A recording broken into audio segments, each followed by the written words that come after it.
उधार का बोझ।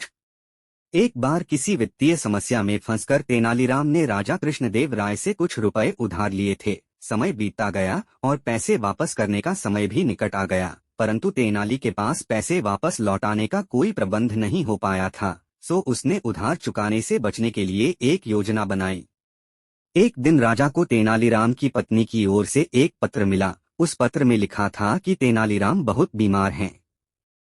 तेनालीराम कई दिनों से दरबार में भी नहीं आ रहा था, इसलिए राजा ने सोचा कि स्वयं जाकर तेनाली से मिला जाए। साथ ही राजा को भी संदेह हुआ कि कहीं उधार से बचने के लिए तेनालीराम की कोई योजना तो नहीं है।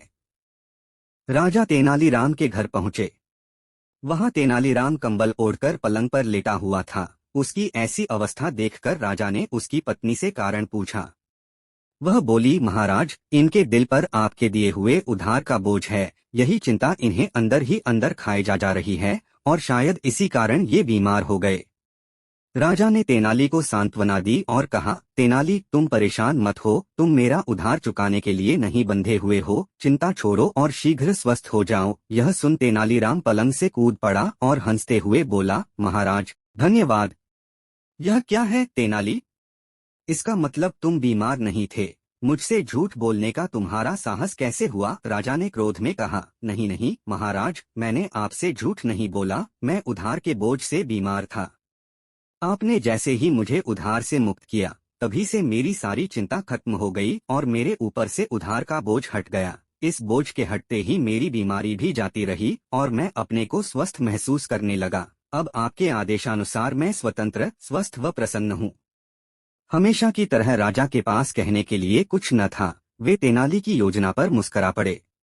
जो आदमी इस आज्ञा का पालन नहीं करेगा, उसे जुर्माने में 1000 स्वर्ण मुद्राएं देनी होंगी। मुनादी सुनकर सभी परेशान हो गए। भला कुएं भी कहीं लाए ले जाए जा सकते हैं। जिस गांव में तेनालीराम भेष बदलकर रहता था, वहां भी यह मुनादी सुनाई दी। गांव का मुखिया परेशान था। तेनालीराम समझ गए कि उसे खोजने के लिए ही महाराज ने यह चाल चली है। तेनालीराम ने मुखिया को बुलाकर कहा, मुखिया जी, आप चिंता न करें। आपने मुझे गांव में आश्रय दिया है, इसलिए आपके उपकार का बदला मैं चुकाऊंगा। मैं एक तरकीब बताता हूं कि आप आसपास के मुखियाओं को इकट्ठा करके राजधानी की ओर प्रस्थान करें। सलाह के अनुसार सभी राजधानी की ओर चल दिए। तेनालीराम भी उनके साथ थे। राजा को उनकी बात समझते देर नहीं लगी कि यह तेनालीराम की तरकीब है। राजा ने पूछा, सच सच बताओ कि तुम्हें यह अक्ल किसने दी है? राजन, थोड़े दिन पहले हमारे गांव में एक परदेशी आकर रुका था, उसी ने हमें यह तरकीब बताई है। आगंतुक ने जवाब दिया। सारी बात सुनकर राजा स्वयं रथ पर बैठकर राजधानी से बाहर आए और ससम्मान तेनालीराम को दरबार में वापस लाए। गांव वालों को भी पुरस्कार देकर विदा किया।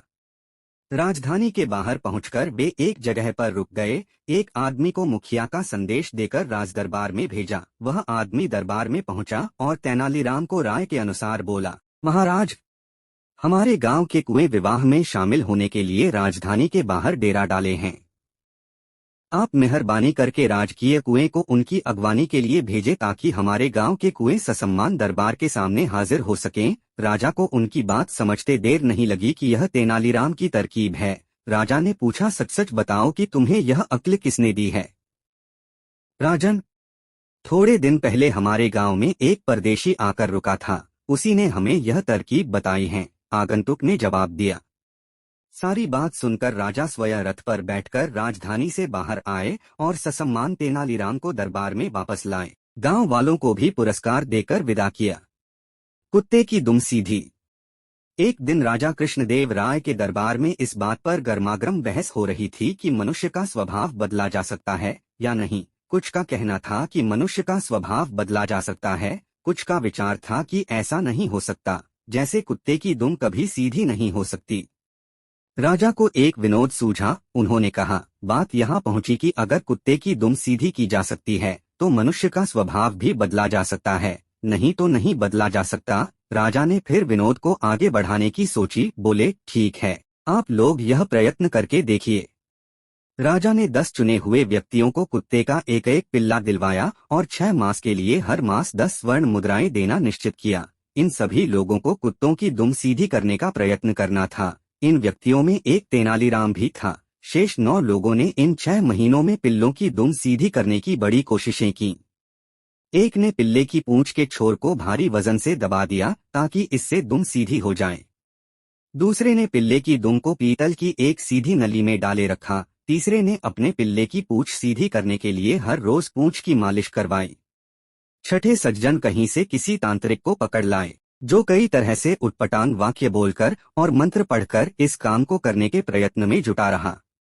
सातवें सज्जन ने अपने पिल्ले की शल्य चिकित्सा यानी ऑपरेशन करवाया। आठवां व्यक्ति पिल्ले को सामने बिठाकर 6 मास तक प्रतिदिन उसे भाषण देता रहा कि पूंछ सीधी रखो भाई, सीधी रखो।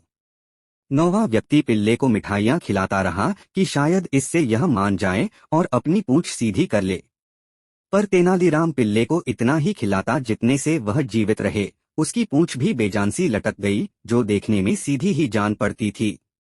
6 मास बीत जाने पर राजा ने 10 पिल्लों को दरबार में उपस्थित करने का आदेश दिया। 9 व्यक्तियों ने हट्टे कट्टे और स्वस्थ पिल्ले पेश किए।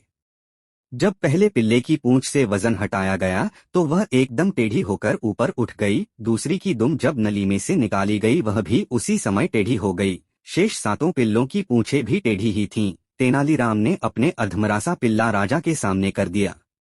उसके सारे अंग ढलक रहे थे। तेनालीराम बोला, महाराज, मैंने कुत्ते की दुम सीधी कर दी है। दुष्ट कहीं के, राजा ने कहा, बेचारे निरीह पशु पर तुम्हें दया भी नहीं आई। तुमने तो इसे भूखा ही मार डाला, इसमें तो पूंछ हिलाने जितनी शक्ति भी नहीं है। महाराज, अगर आपने कहा होता कि इसे अच्छी तरह खिलाया पिलाया जाए तो मैं कोई कसर नहीं छोड़ता, पर आपका आदेश तो इसकी पूंछ को स्वभाव के विरुद्ध सीधा करने का था, जो इसे भूखा रखने से ही पूरा हो सकता था। बिल्कुल ऐसे ही मनुष्य का स्वभाव भी असल में बदलता नहीं है। हाँ, आप उसे कालकोठरी में बंद करके उसे भूखा रखकर उसका स्वभाव मुर्दा बना सकते हैं। दोस्तों, यह कहानी यहीं खत्म होती है। अब चलते हैं अगली कहानी की ओर। अगली कहानी है सोने के आम। समय के साथ साथ राजा कृष्णदेव राय की माता बहुत वृद्ध हो गई थीं। एक बार वे बहुत बीमार पड़ गई। उन्हें लगा कि अब वे शीघ्र ही मर जाएंगी। उन्हें आम बहुत पसंद थे, इसलिए जीवन के अंतिम दिनों में वे आम दान करना चाहती थीं। सो उन्होंने राजा से ब्राह्मणों को आमों को दान करने की इच्छा प्रकट की। वे समझती थीं कि इस प्रकार दान करने से उन्हें स्वर्ग की प्राप्ति होगी। सो कुछ दिनों बाद राजा की माता अपनी अंतिम इच्छा की पूर्ति किए बिना ही मृत्यु को प्राप्त हो गईं। उनकी मृत्यु के बाद राजा ने सभी विद्वान ब्राह्मणों को बुलाया और अपनी मां की अंतिम अपूर्ण इच्छा के बारे में बताया। कुछ देर तक चुप रहने के पश्चात ब्राह्मण बोले, यह तो बहुत ही बुरा हुआ महाराज। अंतिम इच्छा के पूरा न होने की दशा में तो उन्हें मुक्ति ही नहीं मिल सकती। वे प्रेत योनि में भटकती रहेंगी। महाराज, आपको उनकी आत्मा की शांति का उपाय करना चाहिए। तब महाराज ने उनसे अपनी माता की अंतिम इच्छा की पूर्ति का उपाय पूछा। ब्राह्मण बोले, उनकी आत्मा की शांति के लिए आपको उनकी पुण्यतिथि पर सोने के आमों का दान करना पड़ेगा। आठ राजा ने मां की पुण्यतिथि पर कुछ ब्राह्मणों को भोजन के लिए बुलाया और प्रत्येक को सोने से बने आम दान में दिए। जब तेनालीराम को यह पता चला तो वह तुरंत समझ गया कि ब्राह्मण लोग राजा की सरलता तथा भोलेपन का लाभ उठा रहे हैं। सो उसने उन ब्राह्मणों को पाठ पढ़ाने की एक योजना बनाई। अगले दिन तेनालीराम ने ब्राह्मणों को निमंत्रण पत्र भेजा। उसमें लिखा था कि तेनालीराम भी अपनी माता की पुण्यतिथि पर दान करना चाहता है, क्योंकि वे भी अपनी एक अधूरी इच्छा लेकर मरी थीं। जब से उसे पता चला है कि उसकी मां की अंतिम इच्छा पूरी न होने के कारण प्रेत योनि में भटक रही होंगी, वह बहुत ही दुखी है और चाहता है कि जल्दी उसकी मां की आत्मा को शांति मिले। ब्राह्मणों ने सोचा कि तेनालीराम के घर से भी बहुत अधिक दान मिलेगा, क्योंकि वह शाही विदूषक है। सभी ब्राह्मण निश्चित दिन तेनालीराम के घर पहुंच गए। ब्राह्मणों को स्वादिष्ट भोजन परोसा गया। भोजन करने के पश्चात सभी दान मिलने की प्रतीक्षा करने लगे। तभी उन्होंने देखा कि तेनालीराम लोहे के सलाखों को आग में गर्म कर रहा है। पूछने पर तेनालीराम बोला, मेरी मां फोड़ों के दर्द से परेशान थीं। मृत्यु के समय उन्हें बहुत तेज दर्द हो रहा था। इससे पहले कि मैं गर्म सलाखों से उनकी सिंकाई करता, वह मर चुकी थी। अब उनकी आत्मा की शांति के लिए मुझे आपके साथ वैसा ही करना पड़ेगा जैसी कि उनकी अंतिम इच्छा थी। यह सुनकर ब्राह्मण बौखला गए। वे वहां से तुरंत चले जाना चाहते थे। वे गुस्से में तेनालीराम से बोले कि हमें गर्म सलाखों से दागने पर तुम्हारी मां की आत्मा को शांति मिलेगी। नहीं महाशय, मैं झूठ नहीं बोल रहा। यदि सोने के आम दान में देने से महाराज की माँ की आत्मा को स्वर्ग में शांति मिल सकती है, तो मैं अपनी माँ की अंतिम इच्छा क्यों नहीं पूरी कर सकता। यह सुनते ही सभी ब्राह्मण समझ गए कि तेनालीराम क्या कहना चाहता है। वे बोले, तेनालीराम हमें क्षमा करो, हम वे सोने के आम तुम्हें दे देते हैं, बस तुम हमें जाने दो। तेनालीराम ने सोने के आम लेकर ब्राह्मणों को जाने दिया, परंतु एक लालची ब्राह्मण ने सारी बात राजा को जाकर बता दी।